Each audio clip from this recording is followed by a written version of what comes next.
आयुष्यभर आपण शाकाहारीच राहावं, परान्न टाळावं. महाभारतकार लिहितात की भीष्म, द्रोण, कृप, कर्ण, विकर्ण, अश्वत्थामा यांनी देवांचा पराभव अनेक वेळा केलेले महावीर होते.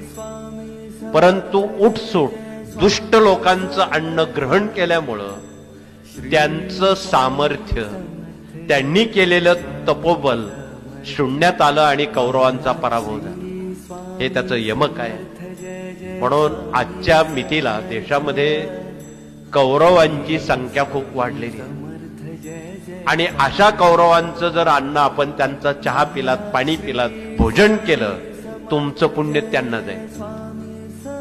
मग तुम्ही उद्या म्हणाला आम्ही एवढी सेवा करतो, मग असं काय? हे कारण नको. म्हणून या साऱ्या बाबी सांगताना भगवान श्रीकृष्णांवर असे अनेक प्रसंग आले.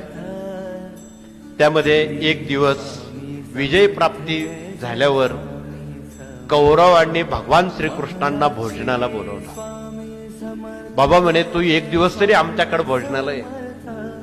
पण हे विदुराला ठाऊक होतं. विदुर आडवा गेला. तेव्हा म्हणे तू त्यांच्याकडे कधी जाशील, मी गरीब माणूस आहे, माझ्याकडे आला तर मला खूप आनंद होईल.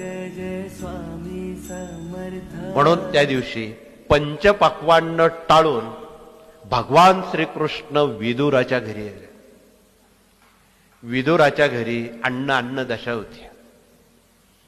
त्या दिवशी भाताच्या कण्या खाऊन ते तृप्त झाले आणि फलदान देताना विदुर पत्नी एवढी भांबावली, ती केळी स्वतः खायला लागली आणि साल भगवान कृष्णाच्या तोंडात कोंबायला लागली.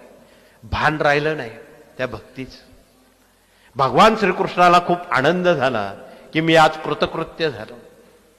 म्हणून विदुराच्या कन्या खाल्ल्या असतील, केळीची सालं खाल्ली असतील, परंतु कौरवांचं पंचपक्वान्न भगवान श्रीकृष्णांनी टाळलं. याच्या मागचं महाभारत जर आपण समजावून घेतलं तर परान्नासारखा दोष सेवेकऱ्यांनी लावून घेऊ नये, हे कळकळीचं आव्हान आहे. यावर फार बोलणं उचित नाही.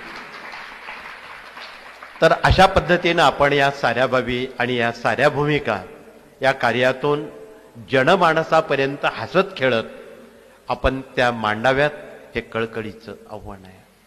पुढचा विभाग या कार्यातला वास्तुतज्ञ